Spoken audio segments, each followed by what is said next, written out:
नमस्कार, मैं हुसानिया और आप देख रहे हैं MTN न्यूज। मिठनपुरा थाना क्षेत्र के मालीघाट में 68 वर्षीय कौशल किशोर गुप्ता की हत्या करने वाली पोती को इसका अफसोस नहीं है कि उसके चेहरे पर पश्चाताप के भाव नहीं है। मिठनपुरा थाना पर गुरुवार की सुबह किशोरी की मां उससे मिलने पहुंची। उसने रोते हुए पूछा कि उसने ऐसा क्यों किया। किशोरी ने कहा कि उसे दादा की हत्या का कोई अफसोस नहीं, उसका बस चलता तो इससे भी निर्मम हत्या कर देती।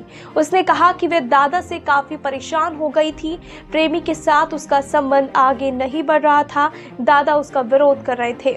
इतना ही नहीं, दादा उसके अलावा उसकी मां पर भी गलत नजर रखते थे। पुलिस की पूछताछ में किशोरी ने जानकारी मिली है कि दादा की हत्या करने के बाद वे काफी विचलित हो गई थी। खून से लथपथ शव देखकर नींद नहीं आ रही थी। घटना के बाद प्रेमी को घर से बाहर निकलकर वह सोने का काफी प्रयास कर रही थी। उसने पिता की नींद की एक गोली खाई। 5 मिनट में उसे नींद आ गई। सुबह में जब उसकी नींद खुली तब उसके माता पिता सो रहे थे। वह दादा की हत्या किए जाने की बात कहकर जोर जोर से चिल्लाने लगी। पुलिस की माने तो उसे प्रेमी को दादा की हत्या के लिए तैयार करने के लिए काफी मशक्कत करनी पड़ी। नाबालिग प्रेमी ने पुलिस को बताया कि किशोरी ने उसे कहा था कि अगर दादा जिंदा रहेंगे तो हम लोगों को इस जन्म में मिलन नहीं हो पाएगा। उसने कहा था कि वह उसके दादा की हत्या कर दे, इसमें वह भी उसका साथ देगी और उसे कुछ होने भी नहीं देगी। गुरुवार को उसका प्रेमी थाने पर पूरे दिन रोता रहा। वह प्रेमिका को दोषी ठहराते हुए कहा कि प्रेम जाल में फंसाकर उसका करियर बर्बाद कर दिया। आरोपी किशोर कुर्नी थाना क्षेत्र का रहने वाला है। उसके पिता किसान हैं। 5 बहन के बाद उसका जन्म हुआ था। परिजनों व ग्रामीणों को यकीन नहीं हो रहा है कि पढ़ाई करने के बाद कहकर शहर में रहने वाला किशोर किसी बुजुर्ग की हत्या कर चुका है। पिता ने कहा कि मन्नत मांगने पर उसका जन्म हुआ था। उसकी हरकत ऐसी है कि अब बेटा कहने पर शर्म आ रही है। कि हमारे यहाँ एक सूचना प्राप्त हुई थी कि कालीबाड़ी रोड है, उसमें एक बुजुर्ग कौशल किशोर गुप्ता है, उनकी हत्या कर दी गई है। तो उनके पुत्र जो सुमन सौरभ है, उनके फर्द बयान पर हमने मिठनपुरा कांड संख्या 12/25 दर्ज किया और अनुसंधान शुरू किया। हमारे तकनीकी साक्ष्य जुटाने के क्रम में थाने की टीम द्वारा जितने भी साक्ष्य एकत्रित किए गए उनमें CCTV फुटेज और CDR का अवलोकन मुख्य था, जिसके आधार पर हम लोग इस निष्कर्ष पर पहुँचे कि हत्या के पीछे जो मृतक है उनकी पोती का हाथ है और साथ में उनका सहयोगी जो बना उसके प्रेमी जो उसका क्लासमेट भी है वो है। उन लोगों ने पहले से ही पूर्व योजना बनाई थी कि किस तरह से अपने दादाजी का मर्डर किया जाए और उसके पीछे रीज़न ये था कि दादा, जहाँ तक अनुसंधान में हमारे सामने आया या आस पड़ोस के भी लोगों का किया गया कि वो गाली गलौज करते थे, थोड़े गुस्सेल टाइप के व्यक्ति थे। तो उनका पोती के साथ रवैया थोड़ा सा ख़राब था। उसी के चलते पोती ने सोचा कि क्यों ना इनको हटा ही दिया जाए। थोड़ा विक्षिप्त हो गई थी उस चीज़ से, तो उसको देखते हुए इन लोगों ने प्लान बनाया। दूसरा उन्होंने सहारा लिया यूट्यूब पर उन लोगों ने वीडियो सर्च की किस तरह से मारा जाए और फिंगरप्रिंट ना आए इसके लिए उन्होंने सर्जिकल जो ग्लव्स होते हैं उसका प्रयोग किया गया और उनका प्रयोग करके चाकू की अरेंजमेंट की गई कि चाकू लाया जाए, उससे चाकू से गोदा जाए, ईंट से सिर पे भी वार हुए हैं और इस तरह से इन्होंने इस घटना को अंजाम दिया है।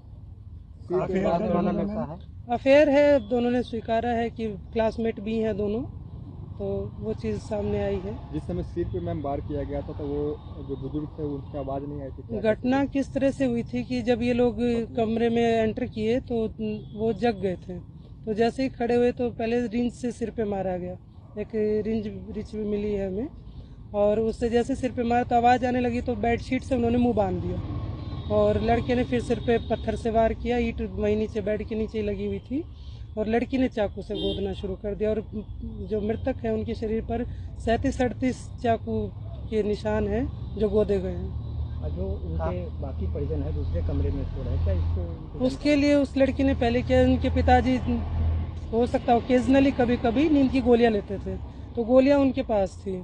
तो उस दिन उन्होंने दोनों की सब्जी में मशरूम की सब्जी बनाई बताई उन लोगों ने और सब्जी में मिला के उन दोनों ने नींद की गोली दे दी और वो इतनी गहरी नींद में थे कि ये सारी घटना हुई तो उनको पता ही नहीं चला।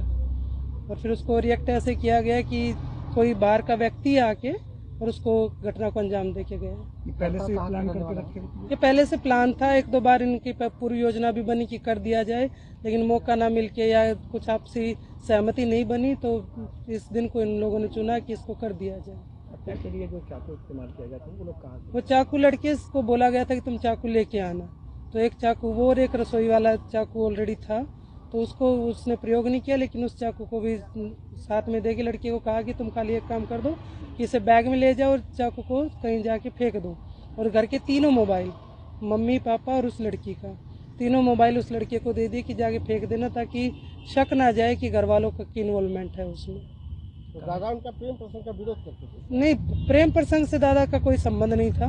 लड़के को उसने एक सहयोगी के तौर पे तैयार किया था कि मैं इस चीज़ से परेशान हूँ, वो मुझे गाली गलौज करते हैं, उनका व्यवहार मेरे साथ अच्छा नहीं है, बैड टच वाली कोई बात भी सामने आई है, तो उसके लिए वो जब घटना को अंजाम दे रही थी तो उसमें सहयोगी के रूप में उसको बुलाया गया था। दोनों के बीच में कितने साल से प्रेम? 5-6 महीने से लोग एक ही कोचिंग में हैं, उसी से उनकी जान पहचान। लड़की बालिग के नाबालिग? दोनों नाबालिग बच्चे हैं। या बैग और रिंच को कहाँ फेंका गया था? मैं ये घटना ये उससे 1 किलोमीटर दूर पे है, 3 पोखर नामक जगह है, वहीं पे मोबाइल और बैग चाकू सब फेंक के लड़का अपने गांव चला गया। घटना को अंजाम देने पर लड़के की कहाँ से गिरफ्तारी हुई? लड़के को हमने कुडनी थाना क्षेत्र से उठाया। वहाँ पे वो रहने वाला है या? नहीं, वहीं का परमानेंट स्थायी निवासी वहीं का है, यहाँ पर किराए के कमरे में रहता था। जो लड़का जो घटना को अंजाम देने गांव से आया था या शहर से? नहीं, यहीं पे रहता था, पैदल ही चल के आ गया था, नज़दीक ही रहता था।